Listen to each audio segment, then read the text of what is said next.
சாந்தியின் சக்தியை எதன் மீது பிரயோகம் செய்ய வேண்டும்? உடல் மீது, மனம் மீது, சம்ஸ்காரத்தின் மீது, விருத்தி மீது, வாயுமண்டலத்தின் மீது, தன்னுடைய கர்மத்தின் மீது, சம்பந்தம் தொடர்பின் மீது, இந்த 7 மீதும் பிரயோகம் செய்ய வேண்டும். கூடவே சரீரத்தின் மீதும், சரீரத்தின் வியாதியின் மீதும். சரீரத்தின் வியாதியின் மீது பிரயோகம் செய்யும் போது சரீரத்தின் கர்மபந்தனம் சரீரத்தின் கர்ம சம்பந்தமாக ஆகிவிடுகின்றது. கர்மபோகம் என்பது தண்ணீரில் கோடு போட்டது போல் ஆகிவிடுகின்றது. பெரிய முள் சிறிய குண்டூசி போல் ஆகிவிடுகின்றது. டபுள் வியாதிக்கு டபுள் ரூபத்தில் பிரயோகம் செய்ய வேண்டும். டபுள் வியாதி எப்படி ஆகிறது? மனமும் வியாதி ஆகிறது, சரீரமும் கூட வியாதி ஆகின்றது. மேலும் சரீரத்தை விட மனம் அதிகமாக வியாதி அடைகின்றது. பயம் ஏற்படுகின்றது, மனம் துக்கியாக ஆகின்றது. அதனால் சரீரம் பலவீனமாக ஆகின்றது, களைப்பு ஏற்படுகின்றது. தெர்மோமீட்டரில் எதுவும் தெரியாது.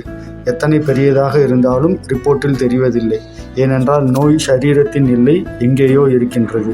அதனால் இங்கே வலி, அங்கே வலி, வயிற்றில் வலி, ரிப்போர்ட்டில் எதுவும் தெரிவதில்லை. டாக்டர் ஒன்றுமே இல்லை என்று கூறிவிடுவார். சரீர வியாதிக்கு சாந்தியின் சக்தியை பிரயோகம் செய்ய வேண்டும். மனதிற்கு உடல், மனம், சம்ஸ்காரத்தின் மீதும் சாந்தியின் சக்தியை பிரயோகம் செய்ய வேண்டும்.